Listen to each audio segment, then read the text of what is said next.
Amén. Que el Señor les bendiga a todos, hermanos. Esta tarde son bienvenidos todos a la casa del Señor. Vamos a ponernos en pie, hermanos, en esta tarde y vamos a leer un versículo que se encuentra en el libro del profeta Jeremías. Vamos a pensar esta tarde unos minutos en un tema que lo he titulado Signos vitales del cristiano. Libro del profeta Jeremías, capítulo número 17, verso número 14. La palabra del Señor dice de la siguiente manera: Sáname, oh Jehová, y seré sano. Sálvame y seré salvo, porque tú eres mi alabanza. Amén. Signos vitales, hermanos, del cristiano. En cierta ocasión, pues venía pensando en un tema para poderlo compartir. Y se me vino a la mente, hermanos, ese pensamiento: ¿cuáles son los signos vitales que nosotros como cristianos deberíamos de tener? Ya que como seres humanos, hermanos, nosotros tenemos signos vitales, y cuando hablamos de signos vitales son aquellos los cuales no pueden faltar, aquellos los cuales no pueden estar, hermanos, desapercibidos para nosotros. Son todas aquellas reacciones que el cuerpo del ser humano tiene. Por ejemplo, hermanos, hay unos signos vitales que el cuerpo humano los tiene. Y todos los que estamos esta tarde en este lugar los tenemos, y aquellos que quizás nos están escuchando esta tarde también los tienen, pero que son vitales en nuestro cuerpo. ¿Cuáles son esos signos vitales? Hablando de como seres humanos que somos, que los necesitamos o los tenemos. Uno de ellos, hermanos, es la temperatura corporal. ¿Sabe que nosotros, hermanos, tenemos una temperatura corporal?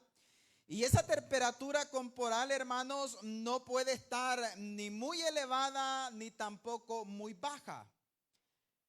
Porque si está muy elevada, ya eso, ¿verdad?, viene a ser una fiebre. Y si está muy baja, el cuerpo humano puede llegar a lo que es, ¿verdad?, a la hipotermia. ¿Cuál es el rango, hermanos, de la temperatura corporal? Oscila, hermanos, entre 36.5 a 37.5 grados.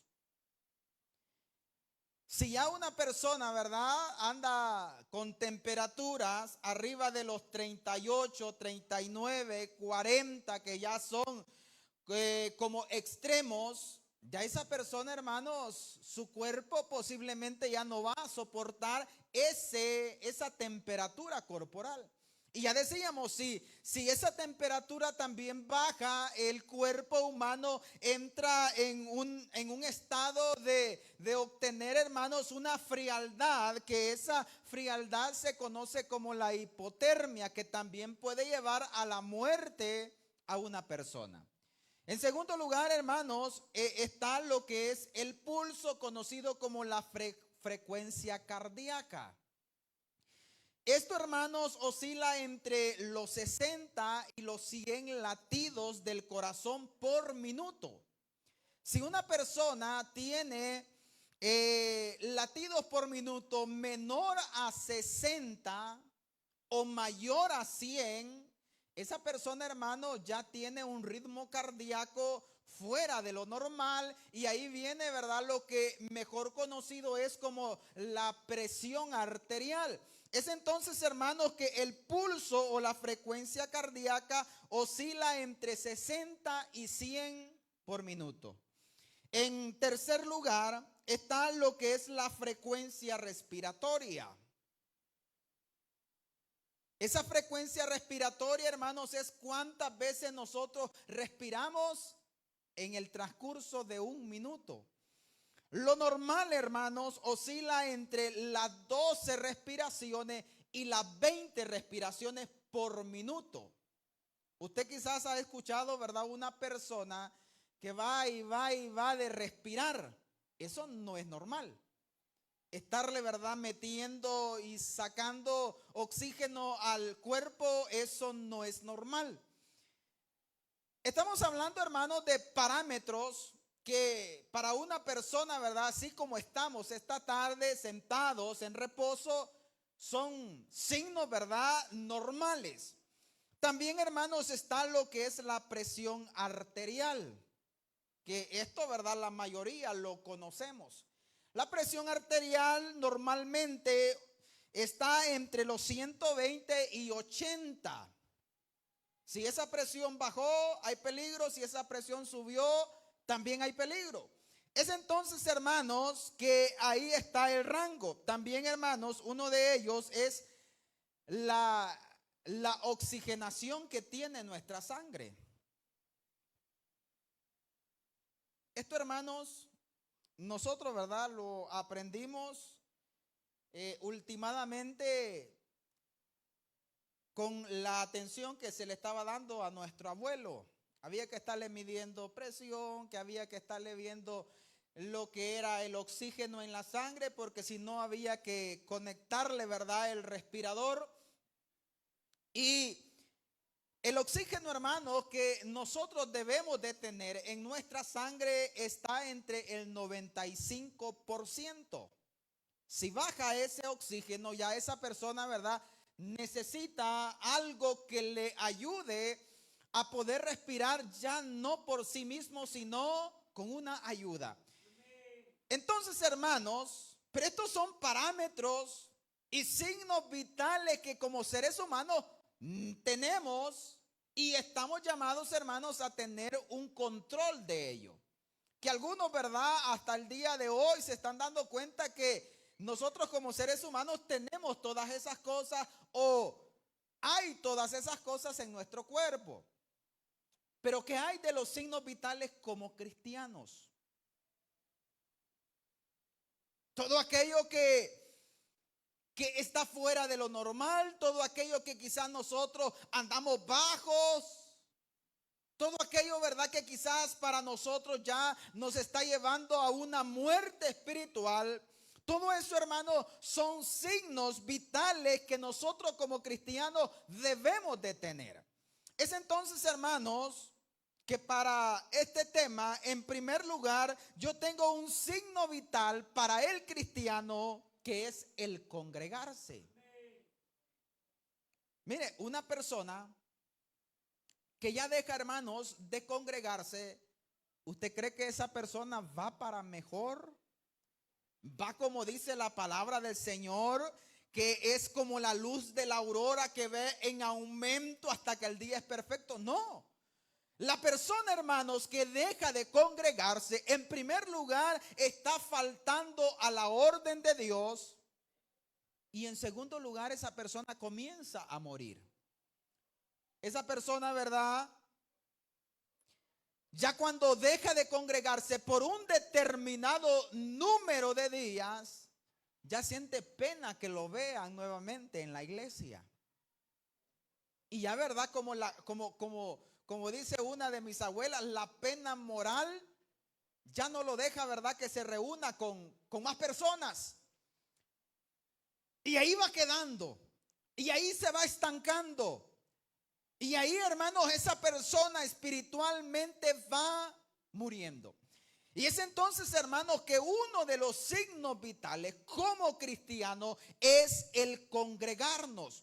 Estamos, hermanos, casi a punto de finalizar este año. Son pocos los días que van quedando. Y no sería bueno, hermanos, hacernos un chequeo espiritual y decir, ¿cómo fue mi vida espiritual este año? ¿Cuáles son los puntos altos de mi vida espiritual? ¿Cuáles son los puntos bajos de mi vida espiritual? ¿Cuáles son los puntos que yo debo de mejorar? Porque a inicio de año casi la mayoría hacemos nuevos votos con el Señor. Prometemos serle más fiel en congregarnos, serle fiel al Señor en la lectura de la palabra de nuestro Dios, serle fiel al Señor en la oración, en el ayuno, en la obediencia. Pero muchas veces cuando el tiempo va avanzando, esa euforia, ese movimiento que había dentro de nosotros por hacer lo que le habíamos prometido al Señor, con el tiempo va bajando y va muriendo. Es entonces que uno de los signos vitales del cristiano es el congregarse. Es importantísimo la congregación. Yo así un poco rápido le sacaba un poco de cuenta a los hermanos en la célula cuánto tiempo nosotros le podremos dedicar al Señor en el transcurso de la semana. Y les hablaba, hermanos, de que si estamos en todos los servicios de la semana. Y me salían, hermanos, un aproximado de 8 horas en la semana que nosotros apartamos, si es que nos congregamos, apartamos para el Señor. Imagínense, hermano, la tercera parte de un día. Nos quedan a nosotros 6 días y 16 horas. Y a veces, hermanos, ese tiempo que venimos y decimos que estamos congregados, estamos reunidos para el Señor, a veces, lastimosamente, hay personas que no lo aprovechan. Pero como cristianos, debemos, hermanos, de tener ese signo en nuestra vida espiritual de estarnos congregando. El salmista David, hermano, habla unas palabras y dice: y en la casa de Jehová moraré por largos días. O en otro salmo dice el mismo salmista David: una cosa he demandado a Jehová y esta buscaré, que esté yo en la casa de Jehová todos los días de mi vida, para contemplar la hermosura de Jehová y para inquirir en su templo. Pero es que este hombre, hermanos, anhelaba el congregarse. ¿Qué hay de nosotros, hermanos, que solamente nos reunimos el día domingo? Solamente le estamos dando 2 horas a las semanas al Señor. ¿Qué hay de aquellos que quizás posiblemente nos están escuchando esta tarde por la transmisión, que solamente se reúnen en los cultos de célula? Igual le están dando 2 horas al Señor, si es que están en los 2 cultos. Porque hay gente, hermanos, que acá no viene, pero en la célula, ¿verdad?, está ahí al pendiente.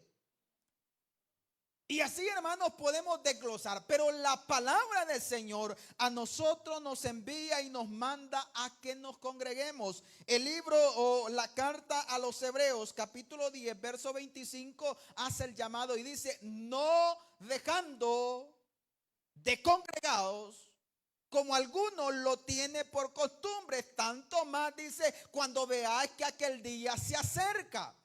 Algunos tienen la costumbre, y no muy buena, de no congregarse. Qué bueno sería que todos los que estamos esta tarde en este lugar tengamos la buena costumbre de congregarnos. Que cuando veamos que ya la hora se acerca para estar reunido en cualquiera sea el lugar indicado o designado, estemos a la expectativa por ir y congregarnos. Porque ese es un signo vital de que hay vida espiritual en cada uno de nosotros. También, hermanos, Pablo aconseja no solamente, hermanos, a que nos congreguemos, sino que a que presentemos nuestros cuerpos para el Señor. En la epístola a los Romanos, capítulo 12, verso 1 dice: así que os ruego, por las misericordias de Dios, que presentéis vuestros cuerpos en sacrificio vivo, santo, agradable a Dios, el cual es, dice, vuestro culto racional. Pablo aconseja, porque no podemos congregarnos, hermanos, sin este cuerpo. Yo estaba bastante recién nacido en lo espiritual. Y yo escuchaba lo que nuestro hermano Pablo ha mencionado en muchas ocasiones acá. Salió una hermana ahí, ¿verdad? Y decía, llévenme la ofrenda, pero hagan de cuenta que yo estoy ahí con ustedes. Mandaba la ofrenda para que la depositaran ahí, ¿verdad? En el culto de célula. Pero la ofrenda no es lo que el apóstol Pablo dice que presentemos. No, eso es en su debido tiempo. No, cuando estamos acá, ¿verdad? Él dice, traed vuestras ofrendas al alfolí. Pero Pablo dice, así que os ruego por las misericordias de Dios, que presenten vuestros cuerpos, que se congreguen con sus cuerpos. También, hermanos, en el Antiguo Testamento, mejor conocido como la ley, en el libro de Deuteronomio, Dios hace el llamado a que nos congreguemos. Deuteronomio capítulo número 31, verso número 12. Y harás congregar al pueblo. Hombres, mujeres, niños, extranjeros que estén en tu casa, los harás congregar. ¿Qué pasa con nosotros hoy en día? Nosotros nos venimos a la iglesia y nuestros hijos quedan en la casa.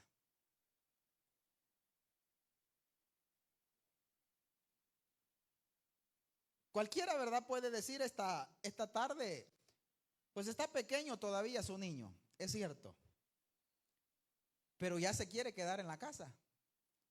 Me siento aburrido, dice él. Nosotros nos alistamos, le digo yo, y nos vamos para la iglesia. ¿Y sabe por qué se lo digo así?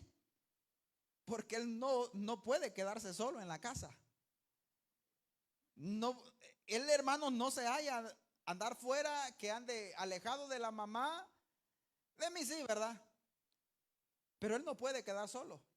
A veces le decimos, ¿verdad? No, ahí te vamos a dejar con mamá reina. No. Rápido dice, llorando, hacer también las maletas. Porque la palabra del Señor dice, harás congregar al pueblo, hombres, mujeres, niños, y si hay extranjeros también tráiganlo, porque yo les voy a hablar, yo voy a tratar con ellos.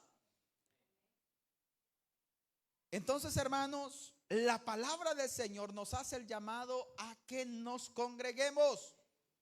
Por ahí, ¿verdad?, veía a un joven. Y he sido bastante, hermanos, observador. No es primera vez que lo traen acá. En el evento de los niños también estuvo acá. En el evento talleres, ¿verdad?, que llamaron allá en el Chaparro, también lo vi que allá andaba. No andaba yo personalmente, pero ahí están las transmisiones. Es un gran trabajo que están haciendo estos jóvenes. La Biblia dice, ¿verdad?, que del oír viene la fe y del oír palabra de Dios. Les felicito, ¿verdad?, a los jóvenes que están haciendo esa labor. Están haciendo lo que hasta su alcance pueden hacer, ya de convencer y convertir. De eso se encarga el Espíritu Santo. Pero eso es lo que dice la palabra del Señor. Si hay algún extranjero en tu casa, tráelo.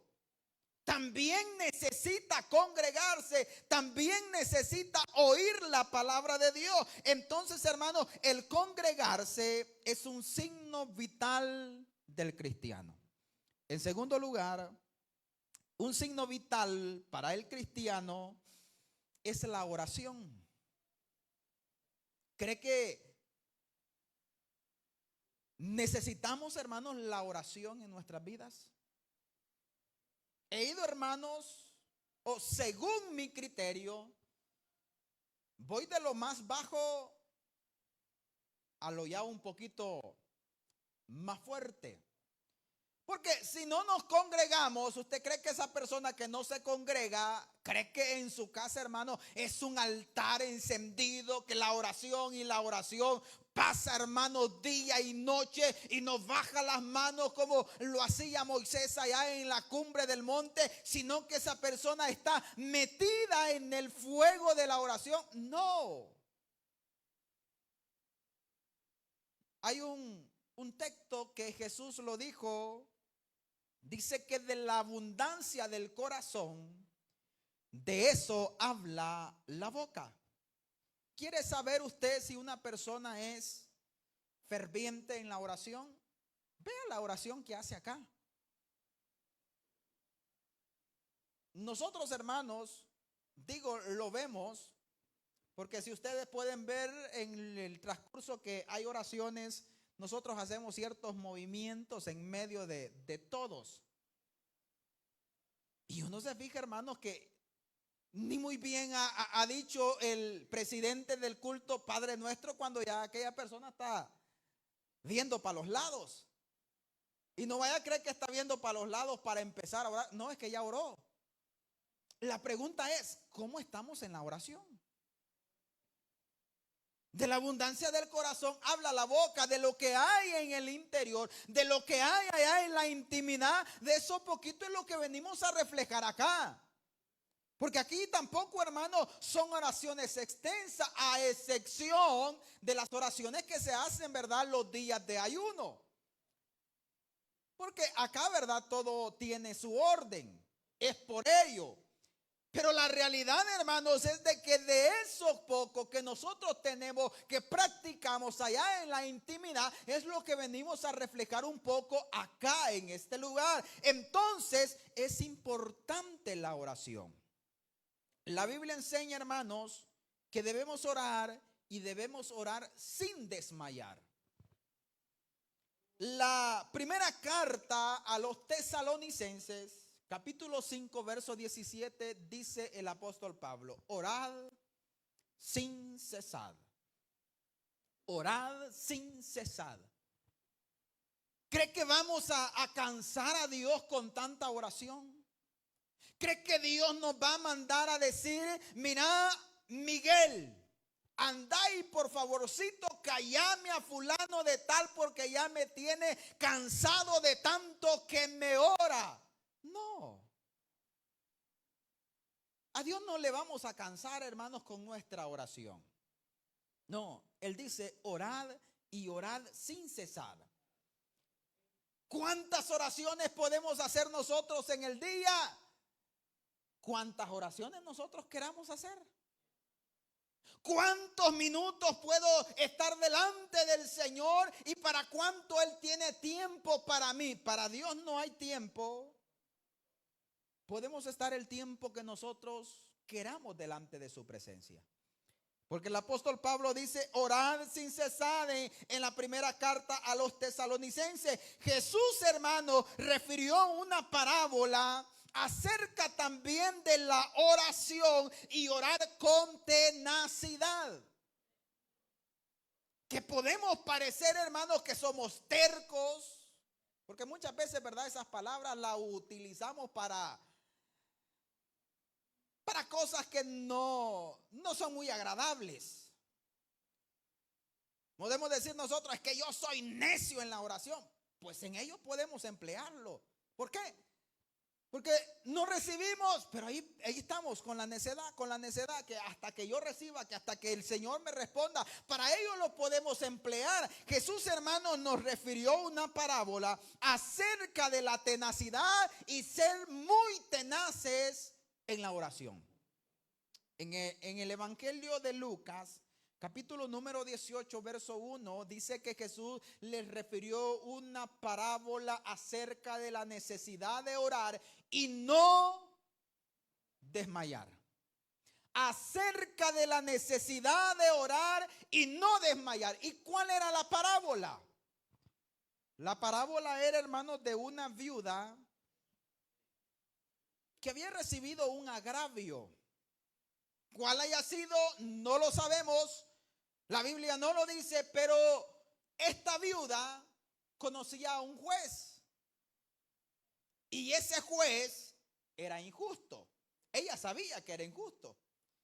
Pero ella dijo, no me le voy a apartar de la oficina y le voy a pedir que me haga misericordia. El abogado entraba a las 8 de la mañana a lo que es, ¿verdad?, su bufete de abogado. Ahí estaba la viuda. Juez, hágame justicia. Allá como a las 4 de la tarde o a la mediodía, este juez salía a almorzar. Ahí estaba la viuda. Juez, hágame justicia. A la 1:30 entraba el juez al bufete de abogado y ahí estaba la viuda. Juez, hágame justicia. A la tarde que el juez salía para su casa, juez, hágame justicia. Y posiblemente lo seguía hasta su casa y le decía, juez, hágame justicia. Y el juez dijo, no vaya a ser que esta viuda me vaya a cansar en una ocasión y vaya a hacer algo peor. Le voy a hacer justicia. Y dice la Biblia, Jesús lo dice, de que aquel juez injusto le hizo justicia a aquella viuda. Dice, si esta viuda consiguió un favor de un juez injusto porque no desmayó en la petición, ¿acaso Dios es injusto para no darnos lo que verdaderamente nosotros estamos pidiendo? Acerca de la necesidad de orar, dice, y no desmayar. Si no desmayamos, tarde o temprano la respuesta de nuestro Dios la vamos a obtener, porque es necesidad o es necesario ser tenaces en la oración. La oración, hermanos, es el medio por el cual nosotros presentamos nuestras necesidades delante del Señor. La oración es el medio por el cual nosotros presentamos nuestras necesidades al Señor. No hay otro medio. Usted no puede decir, mire, al Señor hoy le mandé un correo que poco se había estado utilizando. Hasta hoy, ¿verdad? Se está volviendo a utilizar con más frecuencia lo del correo. O no podemos decir, ¿verdad? Le puse un mensaje. No, si no lo hacemos por medio de la oración, ese mensaje no llegará al Señor. Vea lo que dice la carta a los Filipenses en el capítulo 4 y el verso número 6, verso muy conocido. Por nada estéis afanosos, si no sean conocidas vuestras peticiones delante de Dios en toda oración y ruego con acción de gracia. ¿Por medio de dónde Dios va a conocer nuestras peticiones? ¿Por medio de dónde Dios se va a dar cuenta de lo que nosotros estamos necesitando? Es por medio de la oración. El apóstol Pablo dice, por nada estéis afanosos, si no sean conocidas vuestras peticiones delante de Dios en toda oración y ruego.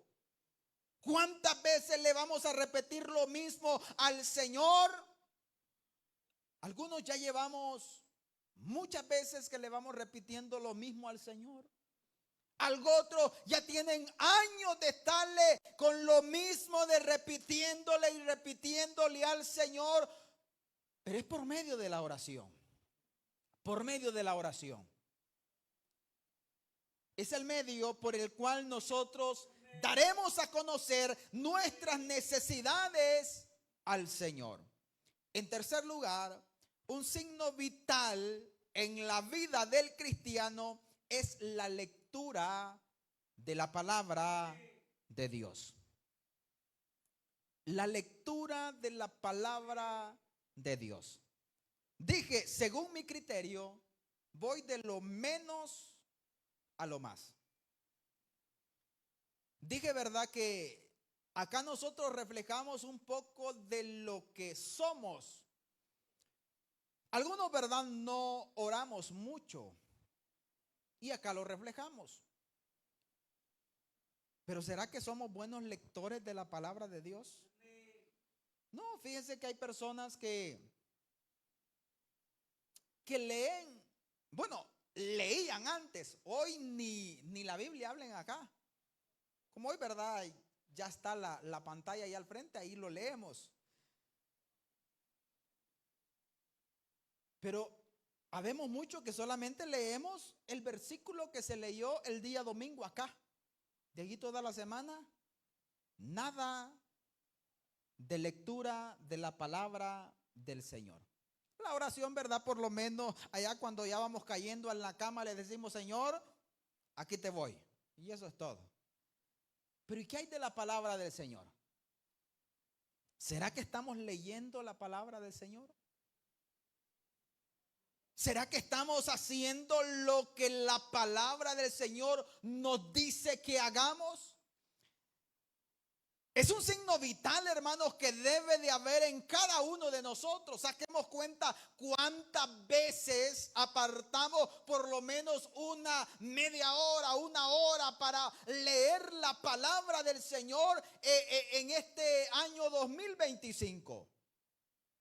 Cualquiera puede decir, pero es que es cansado leer. Es aburrido leer, me da sueño. En algunas ocasiones sí, en otras ocasiones no. Cuando estamos leyendo la palabra del Señor y le decimos al Señor que Él nos ayude a poder entender su palabra, nosotros no vamos a sentir cansado ese tiempo. Vamos a sentir, hermanos, que como que vamos descubriendo y descubriendo y descubriendo, y como que eso va inspirándome a mí a que siga y siga, porque el Señor tiene cosas nuevas para mí. Es entonces, hermanos, que la palabra de Dios es un signo vital que debe de haber en la vida del cristiano. Acerca de esto, hermanos, de la lectura de la palabra del Señor, escuchaba una anécdota. En cierta ocasión el pastor le dijo a una familia, prepárense, tal día llego a su casa a cenar. No se preocupen, yo voy a llevar lo que vamos a comer. Ustedes solamente preparen la mesa, preparen cubiertos, preparen platos y todo lo que es necesario para cenar. Lo hizo así el día llegado, llegó el pastor, llevó la comida y comenzaron a servir. Pero en esa familia había una cuchara, o tenían una cuchara que era de plata. Y la ama de casa dijo, esta cuchara es para el pastor. Nadie la vaya a agarrar, dijeron, esta cuchara es para el pastor. Y así fue. Se la dieron al pastor y comieron, oraron. Y llegó el momento donde el pastor se despidió de ellos. Y él les dijo, espero y no sea la última ocasión en la cual compartamos lo que hemos hecho este día. Pero sucede que cuando la madre de familia comienza a recoger todo lo que había quedado en la mesa, se da cuenta de que la cuchara de plata no estaba. Y dijeron, esta cuchara se la llevó el pastor. Y el pastor dice, comenzó a ver de que poco a poco esa familia comenzó a no congregarse. Pasaron los días y no se congregaban. Y fue y decidió ir a visitarles. Allá llegó y les hace la pregunta el por qué no se estaban congregando. Ellos le dicen, fíjense que fueron sinceros. Fíjense que ha pasado algo con nosotros. Nosotros lo teníamos como un gran hombre de Dios, hombre íntegro, fiel, honesto. Pero sucede que la noche que vino a cenar con nosotros, una cuchara de plata que nosotros teníamos desapareció. ¿Se recuerdan? Les dijo el pastor que yo hice una oración antes de irme. Y se recuerda que le pedí la Biblia prestada. ¿Sabe dónde puse la cuchara? Le dijo. En medio de la Biblia. Eso evidenciaba, hermanos, de que esa familia en esos meses nunca habían abierto la Biblia. ¿Cuánto tiempo tenemos nosotros de no abrir la palabra de Dios? No estoy hablando, hermanos, del versículo que acabamos de leer esta tarde, sino en nuestros hogares. Y fíjense que no es porque no haya Biblia. Hay abundancia. Solo el niño de nosotros, ¿verdad?, tiene 2 Biblias. A excepción de algo otros materiales que él tiene y los lee. El día de hoy, ¿verdad?, como a eso de las 8 de la mañana, yo estaba armando una leña y él se sentó al pie de un palo de papayo a comenzar a leer. Él lee muchísimo. Pero, ¿y nosotros, hermanos? ¿Estamos leyendo la palabra del Señor? La palabra del Señor, hermano, nos enseña de que esta palabra es necesaria para nosotros. Si no ve, hermano, lo que dice la segunda carta a Timoteo, en el capítulo número 3 y el verso número 16. Un versículo muy conocido, pero dice: toda la escritura es inspirada por Dios y útil para enseñar, para redarguir, para corregir, para instruir en justicia, a fin de que el hombre de Dios sea perfecto, enteramente preparado para toda buena obra. Si la palabra de Dios es necesaria para instruir, corregir, redarguir, y nosotros no estamos utilizando ese gran manual, sino que quizás nos estamos alimentando de otras fuentes, las cuales en vez de edificar, en vez de fortalecer nuestra vida espiritual, lo que hace es ponernos en duda. Hacer que nuestra fe, en vez de crecer, siga menguando, cuando la palabra del Señor dice que el propósito de esta palabra es que el hombre de Dios sea perfecto para toda buena obra. Entonces, hermanos, ¿cree que es necesario la palabra de nuestro Dios en nuestras vidas? Claro que sí. Y no solamente eso, Jesús mismo lo dijo. En San Juan 5:39, escudriñad las escrituras, porque a vosotros parece que en ellas tenéis la vida eterna y ellas son las que dan testimonio de mí. Escudriñenla. Fíjense que un hombre del Antiguo Testamento llamado Esdras fue uno, hermano, de los deportados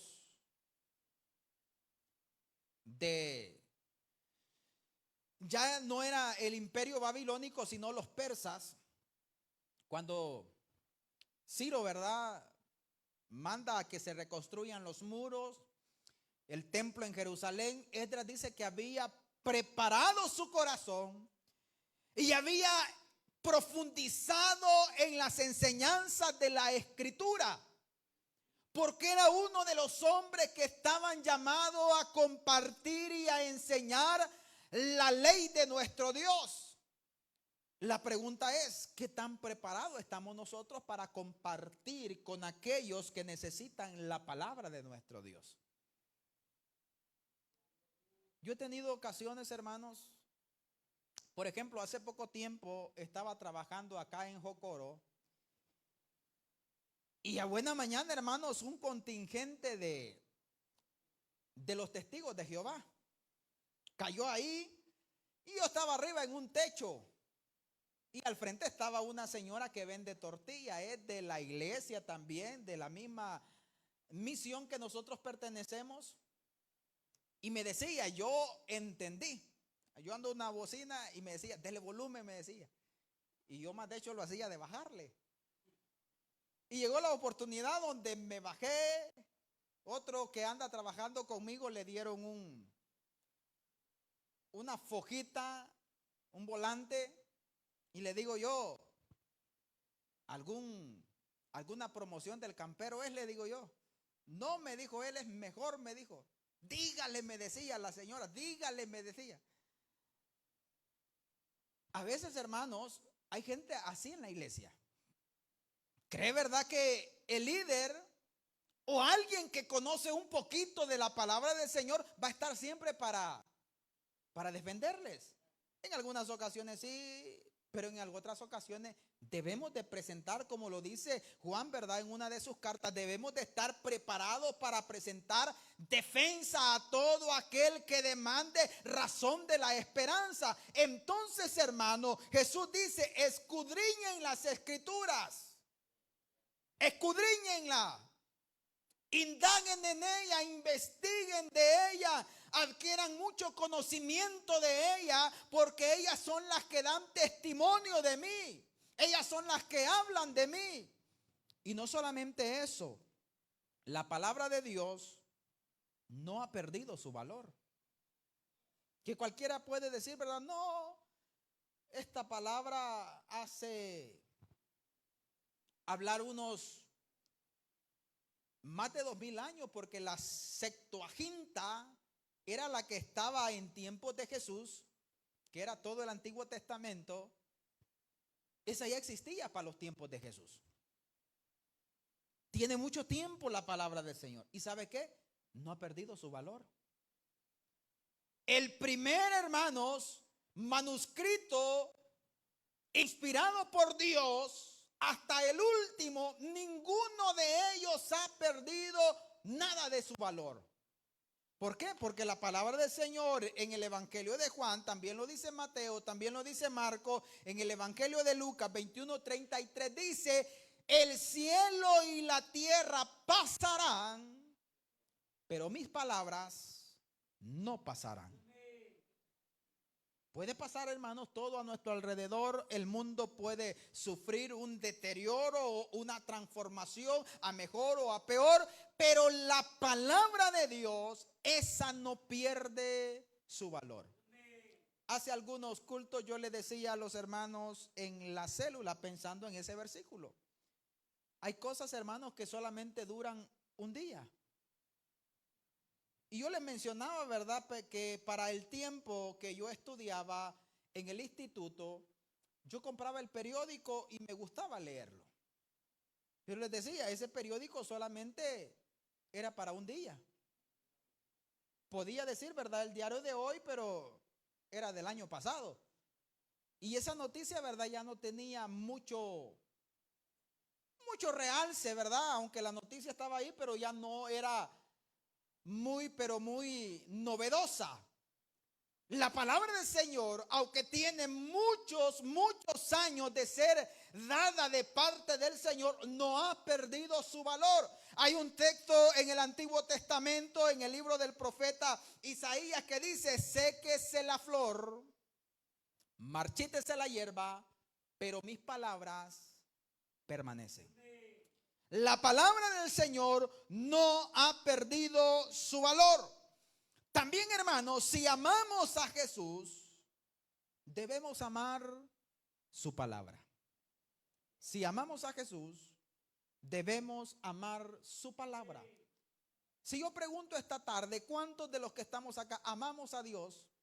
Hasta los que no conocen al Señor, hasta los que no son hijos de Dios, van a decir, yo amo al Señor. Pero la pregunta es, ¿cuántos amamos su palabra?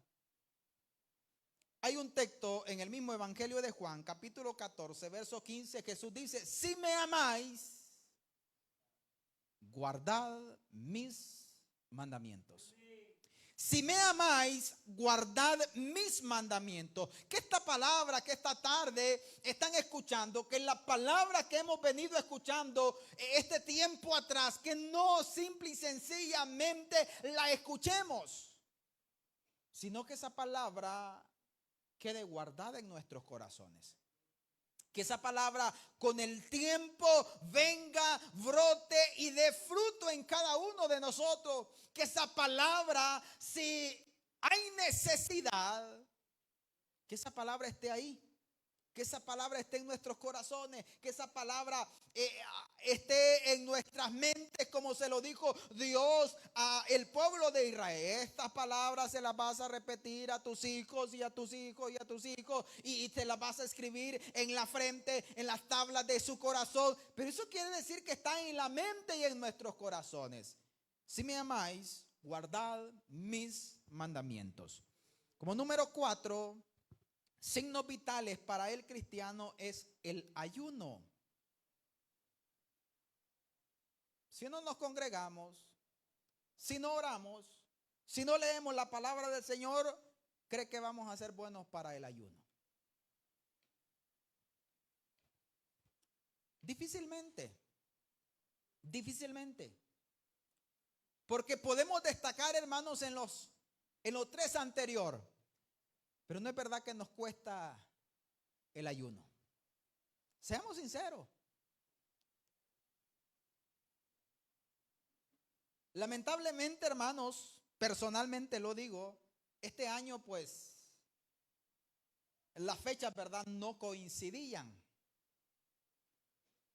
En cierta ocasión pues le tocaba vender a mi esposa, en cierta ocasión no le correspondía vender, la necesitaban en otro grupo, también le tocó vender, porque habíamos quedado, ¿verdad?, el convenio de que un ayuno ella, un ayuno yo, un ayuno ella, y así. Pero lamentablemente no lo pudimos hacer como lo habíamos pensado hacer. Pero es necesario el ayuno en nuestras vidas. Y lo digo, hermanos, porque lo hemos acostumbrado a hacer personalmente. El ayuno es una necesidad en la vida del cristiano. Jesús dijo, hermanos, que vendrían tiempos en los cuales el esposo le sería quitado. Él dice en el versículo, ¿podrán, dice, los que están de boda ayunar? Él dice, no. Los discípulos de Juan, ¿verdad?, le preguntaron al Señor, mira, Señor, ¿por qué? ¿Por qué tus discípulos no ayunan? Y nosotros pasamos metidos en el ayuno. Jesús le dice, los que están de bodas no pueden ayunar.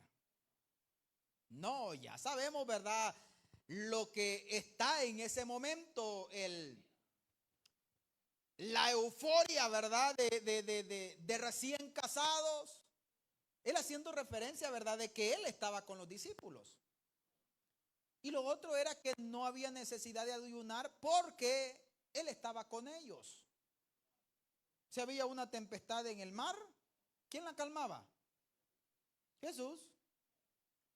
Si había duda y por medio de esa duda alguien iba a perecer, ahí estaba Jesús. Si no habían pescado nada y toda la noche habían estado tirando las redes pero no habían pescado nada, ahí estaba Jesús para llenar las redes.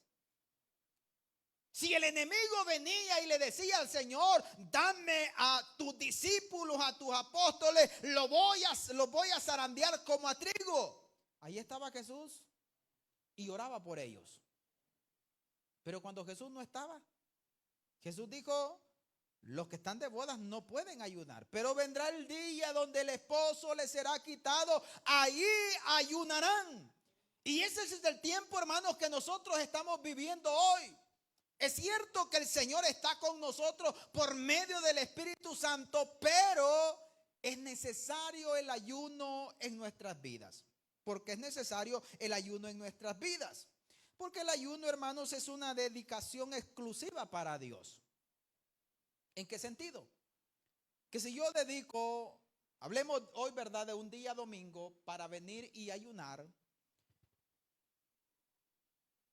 no va a levantarse, hermanos, afanado a buena mañana ¿Y si hago plátano frito y lo acompaño con crema, frijoles licuados, unos terroncitos de cuajada? No. Nada de preocupación, ¿verdad? De que hay que encender la cocina. Y algunos, ¿verdad? Son bastante cuidadosos y dicen, no, un día antes hasta dejo planchadito el traje o la mudada, para no estar en mucho afán el día que he decidido entregárselo al Señor. Venimos acá, nos dedicamos solamente a la oración y a la lectura de la palabra del Señor. Viene el tiempo del culto, a la alabanza, a la adoración y a escuchar más palabra de Dios. Llega la tarde, hermanos, y ese tiempo se lo dedicamos exclusivamente para el Señor. Escasamente o pocas veces hemos visto a personas que salgan deprisa y digan, no, es que tal cosa ha sucedido o tal cosa está sucediendo y me voy. No, la mayoría, hermanos, ese tiempo exclusivamente se lo dedican al Señor. A no ser, ¿verdad?, por fuerzas mayores, porque todas esas cosas pueden suceder. Pero el ayuno, hermanos, es una dedicación exclusiva para el Señor. Las fuerzas del mal, hermanos, son derrotadas por medio del ayuno y la oración. Si no, ¿verdad?, no estaría el versículo de Marcos 9:29. Cuando Jesús le dice, ¿verdad?, a sus discípulos, este género no sale si no es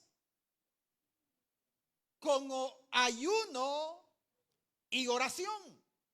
Este género no sale si no es con ayuno y oración. ¿Qué había pasado? Jesús había estado con 3 de sus amigos íntimos, Pedro, Jacobo y Juan, en el monte de la transfiguración. A los discípulos 9 restantes habían quedado en la parte baja del monte. Habían traído a un muchacho que era lunático. Aquellos oraban, aquellos declaraban, aquellos decretaban. Y yo veo que hasta agua bendita le echaban. Hasta ruda andaban ahí, ¿verdad?, bailándole alrededor y el demonio solamente se reía. Y Jesús viene y le dice, oh generación incrédula, ¿hasta cuándo he de estar con vosotros? Reprendió al mal espíritu y los discípulos le preguntaron, maestro, le dice, ¿y nosotros por qué no pudimos echar fuera a ese demonio? Él les dice, ¿verdad? Porque este género no sale si no es con el ayuno y la oración. Termino este punto, hermanos, con un versículo. Que el ayuno, hermanos, es un servicio para Dios. Y dije, tengo un versículo porque el ayuno, hermanos, es un servicio para Dios. Vean lo que dice, hermanos, el Evangelio de Lucas. Evangelio de Lucas, capítulo número 2 y el verso número 37. Lucas 2, 37. Dice la palabra del Señor, y era viuda, y hacía 84 años, y no se apartaba del templo, sirviendo de noche y de día con ayuno y oraciones. ¿De quién estamos hablando? Estamos hablando, hermanos, de una mujer que se llamaba Ana. No es la misma, hermanos, Ana de allá del Antiguo Testamento. Esta es otra Ana. Esta Ana dice que era profetisa. Y no era cualquier profetisa como aquellos que aparecieron allá en el Antiguo Testamento. Era una profeta, hermanos, de Dios. Esta mujer dice que se había casado y después de su virginidad había vivido con su esposo 7 años. Y pasados los 7 años, enviudó. Y era viuda, dice, hacía 84 años. Haga cuentas matemáticas usted ahí. Ya era una anciana. Pero ¿qué pasaba con esta anciana? Dice el versículo que hemos leído, y era viuda y hacía 84 años y no se apartaba del templo. Esta mujer, hermanos, aunque era una anciana, no se apartaba del templo. Y no solamente eso, sirviendo de noche y de día con ayuno y oraciones. Algunos, ¿verdad?, no nos gusta servir, voy a decir, haciendo limpiezas. Eso es algo, hermanos, que si nosotros decimos levanten la mano aquí todos los que les gustan venir a hacer limpiezas acá a la iglesia, pero como no preguntamos, ¿verdad? No preguntamos, la mayoría solamente decimos a tal y a tal y a tal persona les toca ir a hacer la limpieza. Pero fíjense que lo hacemos y es un servicio para el Señor. Pero quizás las oraciones y el ayuno no lo habíamos visto como un servicio para el Señor. Y aquí dice el Evangelio de Lucas. Esta mujer dice, no se apartaba del templo de día o de noche y de día, sirviendo con ayuno y oración. Esta mujer, hermano, oraba y ayunaba, ayunaba y oraba. ¿Cuántas veces ayunaba y oraba? ¿Cuántas veces lo hacía en la semana? No lo sabemos, pero dice la palabra del Señor que no se apartaba. Su vida la había dedicado para el Señor. El ayuno, hermanos, es un servicio para el Señor. Termino, hermanos, con lo último, que es la obediencia. La obediencia, hermanos, es un signo vital en la vida del cristiano. ¿Obediencia para qué? Para congregarme, para orar, como lo dice la palabra del Señor, orar sin cesar, para leer la palabra del Señor y para ayunar. Porque todas esas cosas, hermanos, usted lo ha visto, se los he presentado con evidencias en la palabra del Señor. Todo está en la palabra del Señor. Y pudiésemos seguir mencionando, pero aquí en la obediencia encierro todo lo que resta de aquellos signos vitales que como cristianos deberíamos de estar dando. Fíjense que lo que les mencionaba al principio, por ejemplo, hermanos, la temperatura corporal tiene que andar ahí en ese intermedio de 36.5 a los 37.5 grados. Que si ya sube o baja ya es problema. Pero la pregunta es, ¿a quién nos daña que nos congreguemos mucho? Que diga verdad, no, yo ya estoy enfermo de tanto congregarme. No, no daña. ¿Sabe qué daña? El congregarnos, el no congregarnos. ¿A quién le hace daño, hermano, el no orar? A todos los hace daño el no orar. Pero ¿a quién le hace daño el orar mucho? A nadie. Si no, hermano, la palabra del Señor nos dijese, ¿verdad? Orad sin cesar.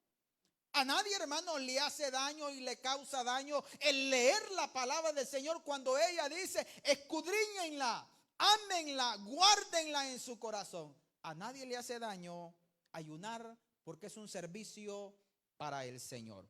Esto, hermanos, es algunos signos vitales para el Señor. Creí, hermanos, que iba a ser un poco breve, pero está temprano, pero ya yo casi llevo la hora, hermanos, de estar en este lugar.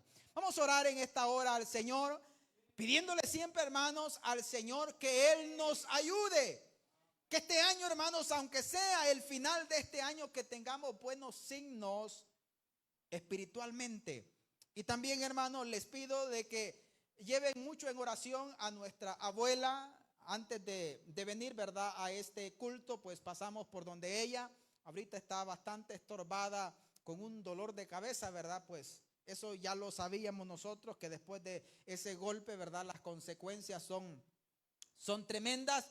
Y que el Señor, ¿verdad?, le dé la fortaleza para poder soportar lo que ella está atravesando en este momento. Oramos en esta hora al Señor. Padre que estás en los cielos, Gracias, Señor, te damos en esta hora por todo lo que tú nos has concedido. Gracias, Señor, porque nos has dado la libertad de poder aprender